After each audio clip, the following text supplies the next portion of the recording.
Salve te omnes, and welcome back to Caesar. In this case, we are starting in Book 6 of the Bellum Gallicum, with the 8 chapters that the AP Latin syllabus covers therein. Before we get started, as always, let's do a quick review of our color coding and all that. Words indicated in red are, as they have been, our subjects. Words indicated in green are our verbs.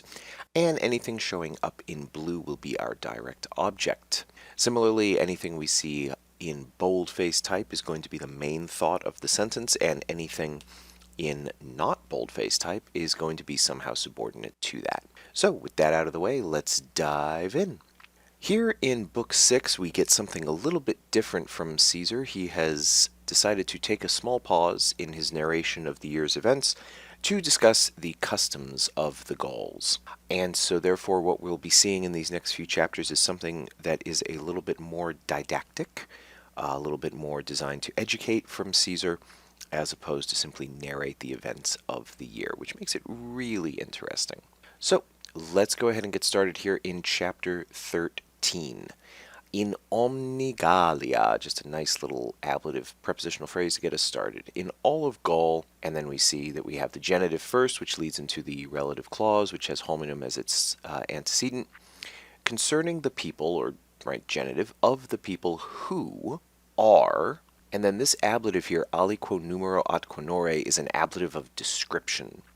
So we would simply say, who are of any number and rank, right? Not honor necessarily, but rank, ablative of description, who are of any number and rank. There are two types, or there are two classes, we might say, for genera. There are two classes of people in Gaul who possess any sort of number and rank in society. Okay, but before we get to those two ranks or classes of people, let's talk quickly about the plebes. The plebs. And Caesar, of course, is just using this word because his Roman audience would know it. Referring to the Gauls, we are, of course, talking about the masses of the people of no apparent import. So the plebs, indeed, are held practically, this word paina here is extremely important, practically in the place of slaves. All right, so in the place of slaves, ablative and genitive. So that doesn't mean that they are slaves, but they're practically slaves. Quae, this has plebes as its antecedent, which is why it's feminine singular, even though we will read the plebs in English as if plural, because that's how we understand the word plebs in English, as if it were plural.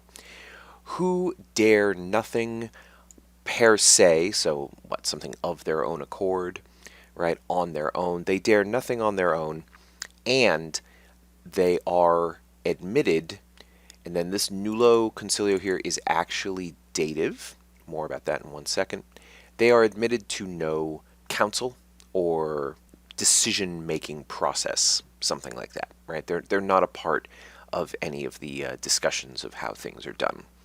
So, really briefly, concerning this nullo here, which is dative, this is not necessarily always the way that we see a word like nullus in the dative. We might remember that nullus is one of these adjectives that we call unus nauta adjectives, and you can look up that mnemonic and get more detail if you like.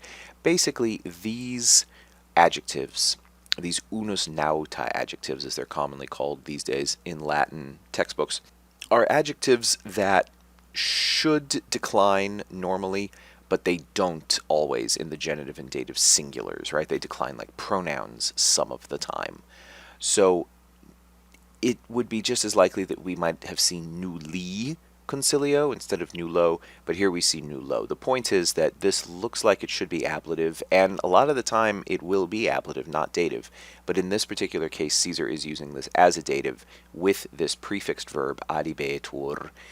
They are permitted into no counsel. All right, dative, not ablative. Okay, still talking about the plebs. All right, still talking about the plebs here. Very many of them. When, now how do I know this cum is when? Because I glance right down here and I see premuntur, an indicative verb, so therefore I know that my cum is going to mean when. When they are, we might say, oppressed or overwhelmed by, and then we see three things, tricolon, right, out, with anaphora, out, What are they overwhelmed by? Well, they could be overwhelmed by aere alieno, which is an idiom for, literally it means foreign bronze, alieno aere, foreign bronze, but in context it means debt. All right, foreign money. So debt, when they are overwhelmed by debt, or by the magnitudine tributorum, by the basically the amount of taxes that they owe, or by the inuria potentiorum, by insult or injury or mistreatment of or from those more powerful. All right, so the plebs are not always treated very well, but as a result, when they get overwhelmed by one of these things, or more of these things than just one, they sese dicant in servitutem nobilibus. Literally, they speak themselves into servitude, dative, to the nobles or to the upper classes. If you're familiar with the concept of indentured servitude, that is essentially what this is. All right, a debt is owed that must be paid, or maybe the potentiorum are just being jerks. And so the plebs, speak themselves into servitude towards, or to the upper classes, servitude to the upper classes. Let's scroll down here to see the rest. And, all right, we're going to notice that Caesar is going to do a lot of asyndeton because the thoughts just naturally flow one to the other. He's not always going to have connectors. Over them, now this in host, this is referring to the plebs, but this use of in here is more like over them or in regard to the plebs. All of the same laws exist, or are, right? All of the laws are the same, eadem, which are, the sunt is still understood here down in this relative clause, which are for masters over slaves, right? So what sorts of laws or rights or justice exists over the plebs who have spoken themselves into servitude? The same laws or justice or rights that exist for masters, dative of reference, over slaves in servos, echoing the in hos. Okay, which is why Caesar said above that they are paene servorum loco, nearly in the place of slaves, but not actually. Okay, well, enough about those plebs. Let's talk about the people who are aliquo numerat honore, of any number or rank, concerning these two classes or ranks of Gauls. Alterumst druidum, alterum equitum. The one is of the druids, the other is of the knights. We're going to say knights here, not cavalry for equites. You'll notice that druidum and equitum are genitive because they're declension words, druides and equites. They're not nominative singular neuters going with alterum. That's not how this works. So the word missing here, of course, with alterum is genus, understood. Alterum genus. The one rank is of the druids, the other rank is of the knights. Okay, Italy. Now, let's think back 1 second to where we just left. Alterumst druidum alterum equitum. Because the druidum were first, that's who ille is referring to. Think about Latin with hic and ille. Ille usually refers to the thing we were talking about that's further away in the text itself, whereas hic usually refers to the thing that we were talking about that is closer in the text. So if we were talking about the equites, we would have said he, but since we're talking about the druides, we're saying illi. Okay, just one of the ways that ille and hic work in tandem with each other. So, talking about the druids. What is up with the druids? Well, we can see here that there's quite a bit up with the druids. They are present, so basically they oversee, all right, something like that. I mean, to be in the midst of, intersunt, right, if we just break the word down, they are in the midst of, so they are involved with rebus divinis, all divine matters, all matters pertaining to the gods. Rebus divinis here is dative because of this intersunt. Okay, the compound word, again, prefixed word, intersunt, makes rebus divinis dative. What else do they do? Again, you'll notice no connectors at all, just pure asyndeton. The druids have a care for, or again, oversee, sacrificia publica ac privata. They oversee public and private sacrifices. You're not allowed to have a sacrifice without the druids. Religiones interpretantur, you will notice that religiones is indicated as our object, despite the fact that interpretantur looks passive. What does that mean? It means interpretor is a deponent verb. So the Druids, something like they interpret or translate the rites, okay? So religio in Latin doesn't actually mean religion. It means something like divine matters or rites or rituals. There are other words, superstitio, for instance, which are more likely to mean religion, or simply res divinae. So the Gauls are the ones who interpret the sacrifices, right? So they make they oversee the performance of the sacrifice, and then they interpret the signs, we would say. Continuing on, to them, now because in this sentence we're talking about the Druids, that's how host becomes the Druids. To the Druids, magnus adolescentium numerus, a great number of young people. Genitive here, right? Partitive genitive, a great number of young people. Disciplinae causa, this causa is ablative with this genitive. It's the same thing we see oftentimes with gerunds or gerundives, creating a little purpose expression. For the sake of learning or studying, they come to them. The great number of youth, right, comes to them for the sake of learning. And, hey, an actual connector, gratias Caesar. And they, that would be the Druids, are, we would say, held in great esteem, magno honore. Notice the hyperbaton here, highlighting the extent of the honore that they are held in. They are held among them, that would be the great number of young men, in great honor. This, by the way, of course, would be another ablative of description. Second one we've seen so far. Okay, still talking about the Druids. 4. Nam ferre de omnibus controversiis publicis privatisque. So, concerning de, right, concerning, nearly, so this ferre, we're going to read this ferre with omnibus. Nearly all disputes, we're going to say disputes for controversiis, publicis privatisque, public and private. So if there's any problem, if there's any dispute, argument, anything that needs to be decided, whether it's a public or a private matter, constituunt, the Druids decide, or the Druids judge, act as judges. And then we get a list of things that might be a controversia. What kind of controversia are we talking about? Well, si quod facinus, if any, now we remember, of course, that after si nisi numene, Ali takes a holiday. So this quote is actually Ali quote.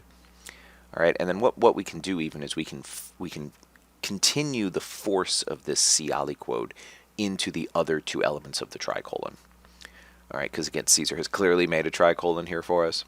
So if any crime is admitted to, if we might say any murder has been done, specifically slaughter, so we're talking about murder, if concerning literally heredity, okay, so concerning the handing down of wealth to the next generation, or concerning finibus, concerning borders, if there's some kind of border dispute, perhaps between neighbors, if there's any kind of controversia concerning these things, idem decerunt.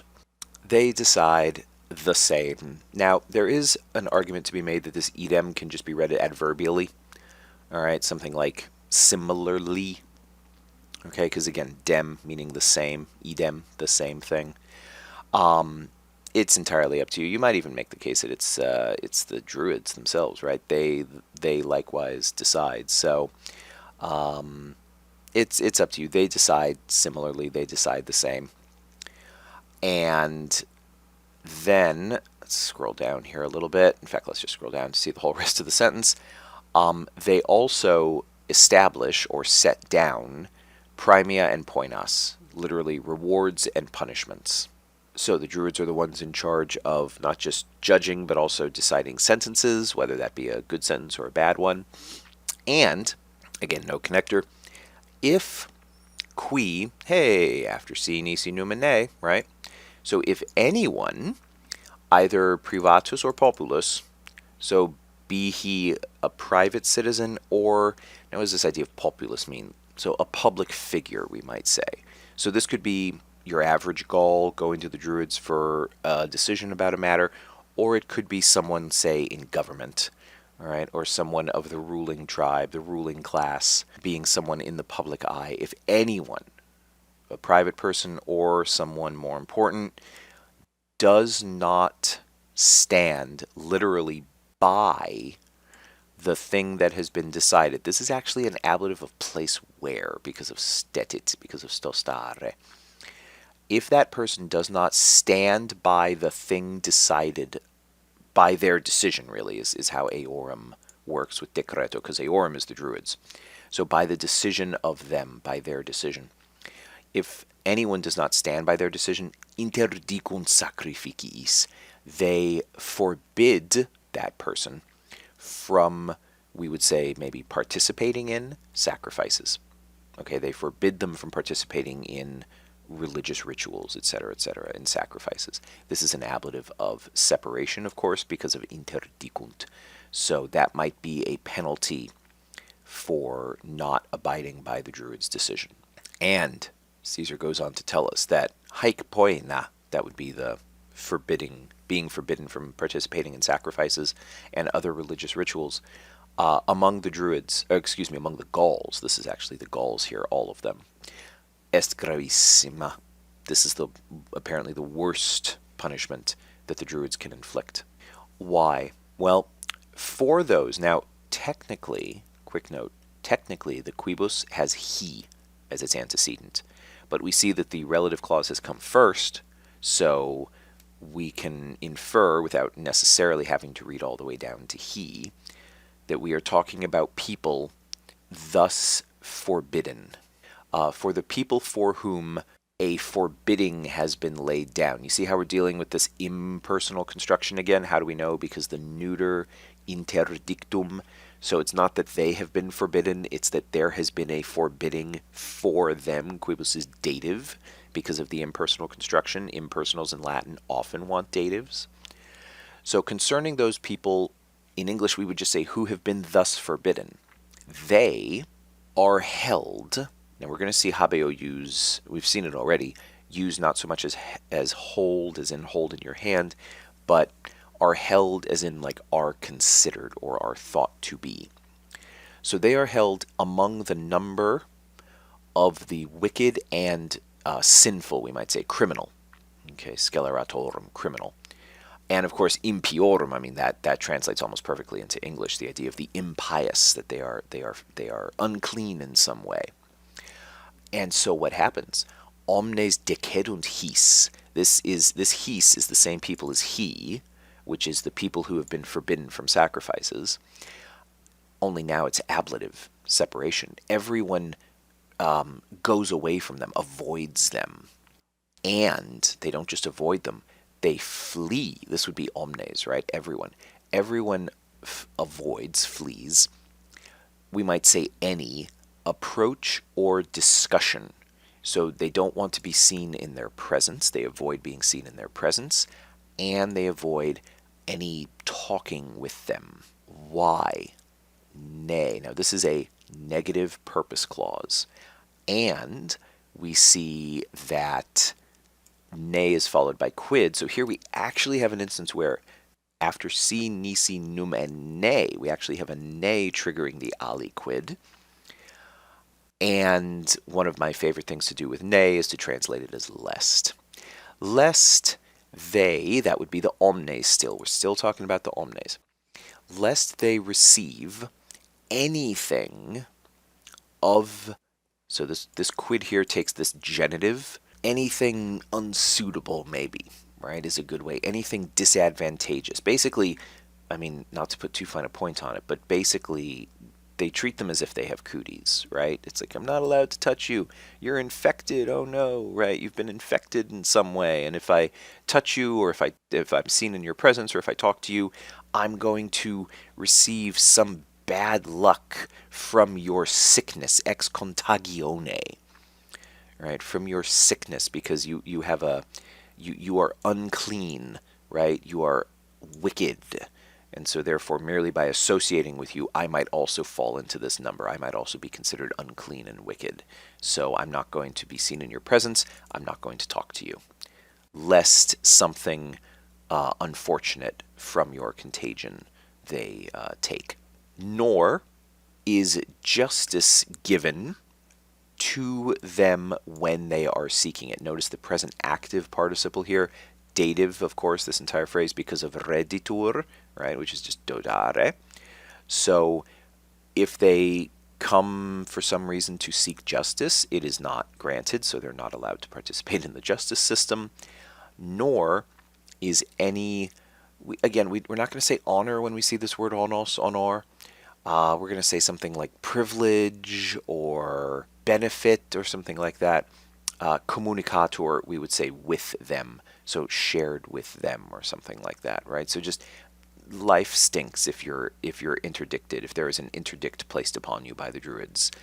Okay, shifting slightly, autem, right? Furthermore, something to that effect. Shifting now from where we were, let's talk a little bit more about the makeup of the druids here.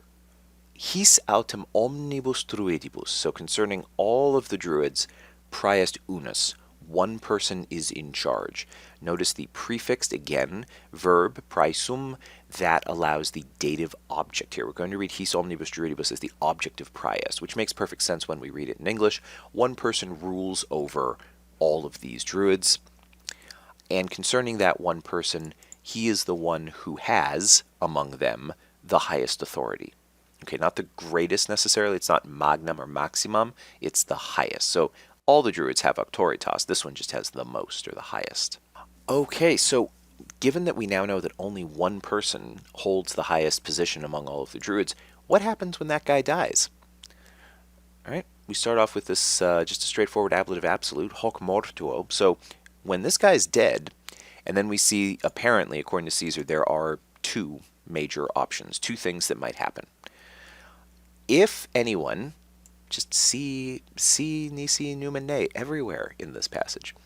If anyone from the rest, that would be the rest of the druids, excels in or with respect to dignitas, we can say dignity here, it's fine, but it's worth, rank, status, etc. Dignity will do. That person succeeds. That person follows up and becomes the next head druid. Or, let's scroll down here for the rest, si sunt plures pares, if there are lots of people equal. All right, so if you have one druid who's clearly the top guy, he just takes over. But if you have several of them, or many of them, who are about of the same rank, well, what happens? Well, apparently there are two means, ablative of means, there are two means by which the druids will choose a successor.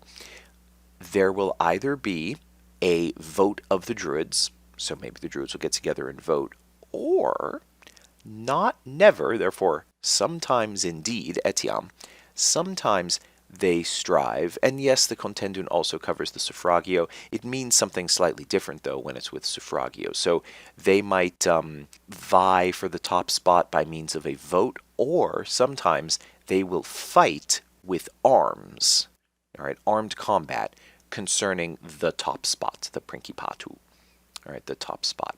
Okay, continuing on in chapter 13, still in chapter 13, now we're on to a completely different topic. He, still the druids, certano tempore, at a certain time of the year, notice just dead simple ablative of time with this genitive ani, certain time of year, in finibus carnutum, so that would be in the territory or within the borders of the carnutes, this is a genitive, quae. Now, the quae technically has regio as its antecedent. It's referring to regio, which is in turn referring to the finibus carnutum, generally speaking. Okay, so there, does quae have an antecedent outside of the relative clause? Not really. It's taking its cue from regio as far as gender and number go, feminine singular. But in sense, it refers to the territory of the carnutes. So this region we could just as easily say is which region. Is held, here we are again with habetur. What's missing here after habetur is an esse, right, which is held to be, or which is thought to be, media. And because the esse is missing, that's how media exists here, modifying regio. It is held to be the middle, right? This region is thought to be the middle of all of Gaul. Genitive, right? Totius Gallii. Remember how earlier we mentioned nullus being one of those unus nauta words that doesn't always form the genitive or the dative the way we would expect? Well, here's totus, another unus nauta word, forming the genitive in that irregular way, totius, not totai Gallii, totius Gallii. So Caesar's shaking it up here a little bit. So what do they do in the territory of the Carnutes, which is thought to be the middle part of all of Gaul?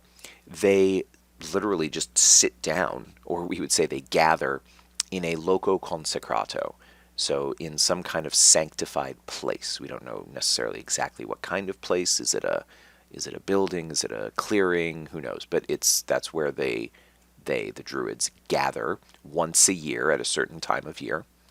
All right, so with the druids having gathered to this place, huc, omnes undique, everyone from everywhere, right? Lovely little phrasing there. Qui, omnes of course is the antecedent, everyone who has a dispute, it is plural of course, so you could say disputes, that's fine. What do these people do? They gather. They come. They come to this place from everywhere. And they obey, pareo means to obey, they obey the judgments and decisions, eorum, of the druids. All right, so they abide by, yes, these words decretus and judicis are dative because pareo wants a dative, all right? The sense of pareo is more like to be obedient to, if that helps understand why the dative is being indicated here as an object as opposed to an accusative. Okay, we come here to the last sentence of chapter 13 talking about the druids. Disciplina. Now, we're talking here, when we talk about disciplina, learning, teaching, knowledge, things like that, we're talking here sort of about just in general the way the druids are. So we might say this practice as opposed to this study or this learning or something like that. This practice, so the way the druids are, the way that Gallic society is structured around the druids, this practice in Britain was discovered, and from there, Inde would be, right, Britannia, into Gaul was brought, it is thought. Very quick little side note here about this particular expression. On the surface, we can plainly see existimatur, that is what we call a head verb, okay, so it is considered, it is thought, it is believed, that, right? So normally, following just what we know about Latin and the way we're used to reading it, normally we would expect an accusative to follow existimatur with an infinitive in an indirect statement, oratio obliqua. We're completely used to that. However, in this particular passage, we see disciplina clearly showing up with infinitives, reperta esse and translata esse. And disciplina is not accusative, disciplina is nominative. That's because even though this expression, disciplina in Britannia repertat quinde in Gallium translata esse, is essentially using this infinitive, what we would normally call an accusative infinitive structure, disciplina is the subject of existimatur. So the teaching is thought to have been. And the reason why disciplina remains in the nominative is it basically has something to do with the way that Latin behaves around these sorts of things, especially when using esse. You'll see frequently in Latin that when you're using esse with an accusative infinitive construction, you'll get the nominative almost as much as you'll get the accusative. So that's why. We don't need to go too deep into what exactly is going on here. You can read it exactly as you would, as if it were disciplinam. It's totally fine. It is thought that this teaching was discovered in Britain, or this habit, this practice, was discovered in Britain and brought then into Gaul. But literally, as far as the grammar goes here, disciplina is the nominative subject of existimatur, which is also then operating within this basically, indirect kind of structure setting up what the Disciplina is. All right, it is the one that was discovered in Britain and thus brought to Gaul. So, having just mentioned that, let us speak of it never again. And let's move on. So, talking about this practice that was the practices of the druids that were discovered in Gaul and brought into, discovered in Britain, and then brought thence into Gaul, we can now, anyone who, now this qui has no direct antecedent in the main thought. So therefore we understand AE, those people who. So basically, this whole qui clause is going to be the subject of proficiscuntur. So that's how that works. So again, if we understand anything, we understand what's going on right up here is that there's an AE missing. All right, and we know it's AE and not is because of volunt, not wult. So anyone who wants to learn about this thing more diligently, more carefully, more thoroughly, we might say. So anyone who wants to study this matter more thoroughly, okay, well, what can that person do? Well, frequently, this is just an adverb. All right, we saw plerique up above at the start of chapter 13, referring to the plebs, many of them. In this case, it's just adverbial, so much of the time, so frequently. Frequently to that place, this is an adverb, to that place. For the sake, here's another cause expression, this time showing up with a proper gerund. For the sake of study, they can depart. All right, so basically what is Caesar saying here? Well, nowadays, if anyone wants to study this particular matter, like the matter of the druids and so on and so forth, more carefully, more thoroughly, they can set out for the sake of learning frequently to that place. What place are we talking about? Well, probably Britannia, right? Or at least Gallia. And why are people able to set out frequently to these places for the purpose of studying these things, people who want to know more about them? Well, obviously it's because Caesar has made it all peaceful and safe now. So, yay, Caesar is doing a service for science. Okay, and so with that out of the way, we have gotten through chapter 13, the first of the chapters here in Book 6, where Caesar is going to be discussing the customs of the Gauls. We are not done with the Druids. There is a little bit more to say about them before we get on to the Equites and some other fun customs and habits that the Gauls have, but that, of course, is for the next few videos. So, maximas gratias for getting this far. Et vale te omnes.